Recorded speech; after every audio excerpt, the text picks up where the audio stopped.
Hello students, आप सबका स्वागत है हमारे चैनल एप्टीट्यूड स्टडीज 2.0 में। देखिए, आज के इस वीडियो में हम अप्लाइड फिजिक्स ये में रिवीजन कर रहे हैं और मेन वीडियो आपको थ्योरी क्लासेस में मिलेगा हमारे, जो कि आपको चैनल में प्लेलिस्ट में मिल जाएंगे और इस वीडियो के डिस्क्रिप्शन में भी मैं उसका लिंक दे दूंगा प्लेलिस्ट का। और यहाँ पर हम केवल इसका रिवीजन करने के लिए आए हैं इस वीडियो में, तो थोड़ा सा ये फास्ट चलेगा। तो उम्मीद है कि जो लोग थ्योरी वीडियोस को डिटेल में देखा है जिन्होंने, उनको ये समझ में आसानी से आ जाएगा। अदरवाइज जिन्होंने पहले कहीं भी पढ़ रखा है वो भी इससे रिवाइज कर सकते हैं। देखिए, ये इस वीडियो में हमारा जो टॉपिक है वो ये है कि अदिश गुणन या फिर डॉट गुणन जिसे कहते हैं, स्केलर प्रोडक्ट कहते हैं या फिर डॉट प्रोडक्ट कहते हैं। तो इसकी डेफिनेशन आती है पेपर में, और कोई भी दो इसके जो है वो प्रॉपर्टीज यानी कि गुण लिखने के लिए आते हैं। तो इसमें हम इसी का डिस्कस करेंगे। तो देखिए, सबसे पहले डेफिनेशन जो होती है डॉट प्रोडक्ट की वो ये होती है कि दो सदिश राशि इनका प्रोडक्ट लेना है, लेकिन वो प्रोडक्ट कैसा आए, वो अदिश आए, स्केलर आए, तो उस केस में हम उसे अदिश प्रोडक्ट कहते हैं। लेकिन ये डिफाइन कैसे होता है, तो उसकी डेफिनेशन देख लीजिए। दो सदिश राशियों का अदिश गुणन कैसे डिफाइन होता है? उन राशियों के परिमाण, देखिए उनके दोनों के ए और बी का अगर आप डॉट प्रोडक्ट ले रहे हैं तो इनके परिमाण, ये देखिए मैग्नीट्यूड लिया है हमने, तथा उनके बीच के कोण की कोज्या, यानी कि अगर थीटा उनके बीच का एंगल है तो उनके थीटा की कोज्या यानी कि कॉस थीटा के गुणनफल के बराबर होता है। कहने का मतलब ये हो गया आपका कि अगर आपको दो वेक्टर ए वेक्टर और बी वेक्टर दिए हैं, उनके बीच का एंगल थीटा है, तो A dot B is equal to होगा A magnitude of A magnitude of B, यानी कि ए बी भी लिख देते हैं सिंपल कभी कभी, और कॉस ऑफ थीटा उनके बीच के एंगल का कॉस, ये आपका ए डॉट बी डिफाइन होता है। तो परिभाषा तो ये हो गई। इसमें इसमें कुछ खास बातें अगर देख लें तो ये होती है कि ये टोटल मिला के जो भी अमाउंट आएगा, देखिए यहाँ पे दिशा नहीं है कहीं भी, एंगल का कॉस है ना, ये फिर उसके बाद जो है वो ए वेक्टर का मैग्नीट्यूड है, बी वेक्टर का मैग्नीट्यूड है, दिशा कहीं नहीं है। ये जो है आपकी पूरी जो राशि आएगी वो अदिश होगी। फिर इसे प्रदर्शित कैसे करते हैं, तो ये स्पेशल सिंबल डॉट होता है, उसी से इसको प्रदर्शित किया जाता है, इसीलिए इसे डॉट प्रोडक्ट भी कहते हैं। इसको कभी कभी बिंदु गुणन भी कहते हैं, हिंदी में डॉट को बिंदु कहते हैं, इसलिए बिंदु गुणन भी कहा जाता है। बाकी इसका एग्जाम्पल जो होगा वो ये होगा, सबसे अच्छा एग्जाम्पल है कार्य को अगर आप डिफाइन करें। तो जब भी हम कार्य को डिफाइन करते हैं, देखिए फोर्स, ये भी हमारा बल, ये भी वेक्टर होता है, डिस्प्लेसमेंट यानी कि विस्थापन, ये भी वेक्टर होता है, लेकिन इनको प्रोडक्ट लेके जो कार्य बनेगा वो आपका ये अदिश होता है, तो इसलिए हम यहाँ पे डॉट लगाएंगे। तो कहने का मतलब है, कई बार लोग कंफ्यूज रहते हैं कि कार्य और बलागुण में कैसे पता लगेगा कौन सा सदिश है कौन सा अदिश। तो आप इसका नेचर देखेंगे, जो इससे रिजल्टिंग क्वांटिटी बन रही है वो किस नेचर की है, वो अदिश है, इस वजह से एफ और एस का अदिश गुणन लेना है। और उस केस में जो यहाँ पे बीच में हम लगाएंगे अदिश की वजह से, यहाँ पे हम डॉट लगाएंगे। तो एफ डॉट एस वेक्टर, ये यहाँ पे थोड़ा सा गलत हो गया, अदिश होना चाहिए यहाँ पे।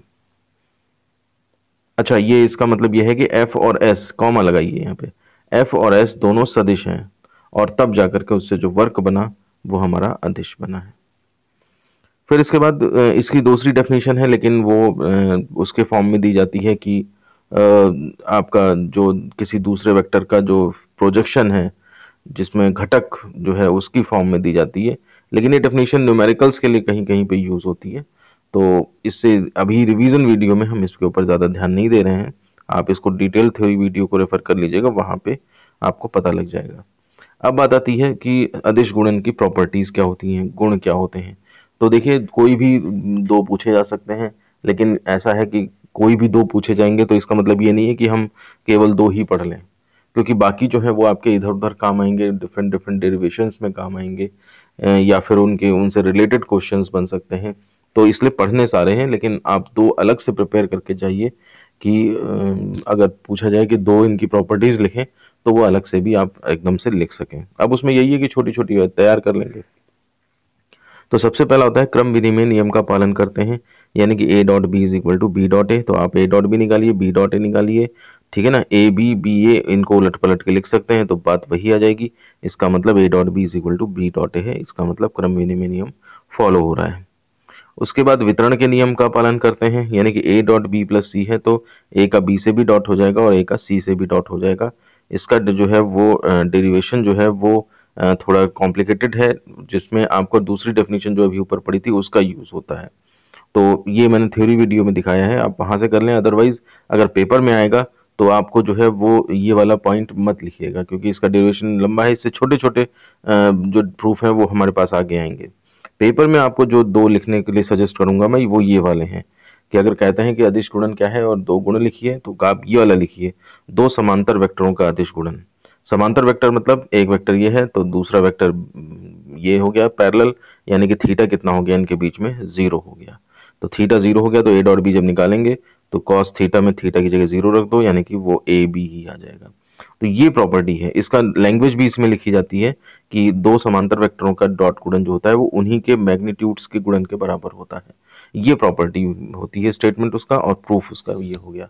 तो जब हमारे ऑप्शन दे रहा है, हमें मर्जी दे रहा है कि कौन सी दो प्रॉपर्टी लिखनी है, तो आप वो प्रॉपर्टी लिखें जो जो आसान है, जिनको डिराइव करना भी जो है वो काफी आसान है।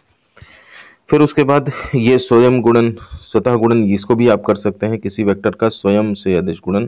तो A dot A is equal to A cos 0, दोनों का मैग्नीट्यूड और बीच का एंगल। तो ए का ए से ही एंगल क्या होगा, पैरेलल ही होंगे वो, तो थीटा 0 हो जाएगा। तो उस केस में ए स्क्वायर बन जाएगा। इस प्रॉपर्टी को भी लैंग्वेज में लिखा जा सकता है कि किसी वेक्टर का स्क्वायर उसके मैग्नीट्यूड के स्क्वायर के बराबर होता है, उसके परिमाण के वर्ग के बराबर होता है। फिर इसके बाद दो लंबवत वेक्टरों का गुणनफल, ये भी प्रॉपर्टी आप तैयार करके जाएं, अगर चाहें तो आप इसे भी लिख सकते हैं। ये भी बहुत छोटी है प्रूफ करने में, कि अगर परपेंडिकुलर वेक्टर्स हैं, एक वेक्टर ये है, एक वेक्टर ये है, ए वेक्टर ये हो गया, बी वेक्टर ये हो गया, बीच में एंगल 90 हो गया, तो ऐसी सिचुएशन में ए डॉट बी जब लेंगे तो थीटा जब 90 पड़ेगा तो कॉस 90 0 होता है, यानी कि ए डॉट बी 0 हो जाएगा। और उसके बाद लंब कोणीय एकांक वेक्टरों का गुणन, अदिश गुणन, ये भी आप एग्जाम में कर सकते हैं। कि आप देखिए आई जे के हैं, आई होता है एक्स एक्सिस के अलोंग, जे होता है वाई एक्सिस के अलोंग, के होता है जेड एक्सिस के अलोंग।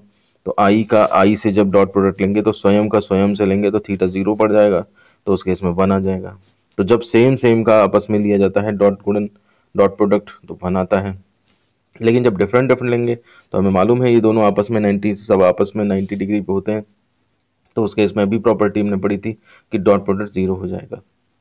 तो अगर डिफरेंट डिफरेंट का आप डॉट प्रोडक्ट लोगे तो वो 0 हो जाते हैं। तो ये हमेशा ध्यान रखने वाली बात भी है, न्यूमेरिकल्स में भी काम आता है कि सेम सेम अगर हैं तो सेम सेम होने पर डॉट प्रोडक्ट 1 आता है, और अगर डिफरेंट डिफरेंट है I dot J, J dot I, या उलट पलट दें या कुछ भी कर दें, तो फिर उस केस में डिफरेंट डिफरेंट अगर है आपके पास तो डॉट प्रोडक्ट उसका 0 आता है। इसके बाद उसके बाद ये होता है दो वेक्टरों का अदिश गुणन जब वे लंब कोणीय एकांक सदिशों के रूप में व्यक्त किए गए हों। तो ए वेक्टर को हमने तीनों कंपोनेंट्स की फॉर्म में रिप्रेजेंट कर दिया, a1i plus a2j plus a3k, या फिर आप इसमें axi plus ayj plus az ऐसे भी लिख सकते हैं, कोई ऐसी कोई बात नहीं है। बी वेक्टर को b1i plus b2j plus b3k, और जब a डॉट बी करेंगे तो देखिए हमने ये ब्रैकेट लिखा, डॉट ये ब्रैकेट लिखा दूसरा वाला।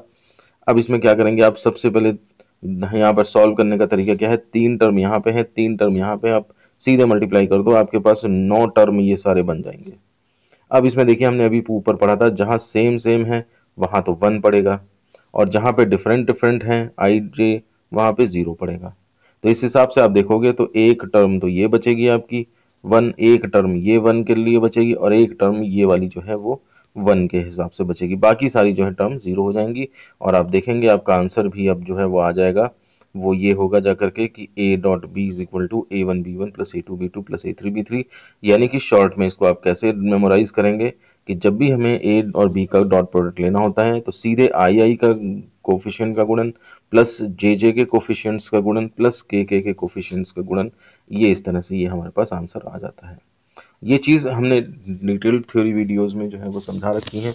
अगर कोई स्टूडेंट पहली बार इस वीडियो को देख रहा होगा, केवल यही वीडियो देख रहा है हमारे चैनल पे पहली बार आकर के, तो हो सकता है उसे लग रहा हो कि कितनी शॉर्ट में बता दिया है। लेकिन अगर आप थ्योरी वीडियो रेफर करेंगे हमारा, मैं पूरी प्लेलिस्ट का लिंक नीचे दे दूंगा, इसमें आप वहां से पूरी प्लेलिस्ट इसको डिटेल में पढ़ेंगे तो आपको जो है वो आसानी से समझ में आ जाएगा। क्योंकि ये वीडियो हम रिवीजन पर्पज से बना रहे हैं, इसलिए हम चाहते हैं कि कम टाइम में हम इसे खत्म करें, क्योंकि सीरीज का नाम ही है कि 10 मिनट में आपको जो है पूरा आर्टिकल रिवाइज करवा दिया जाएगा, ताकि एग्जाम टाइम में आप इसको आसानी से रिवाइज कर सकें। तो इस वीडियो को फिर मैं यहीं पे ख़त्म करता हूँ, मिलते हैं आपसे नेक्स्ट वीडियो में। धन्यवाद।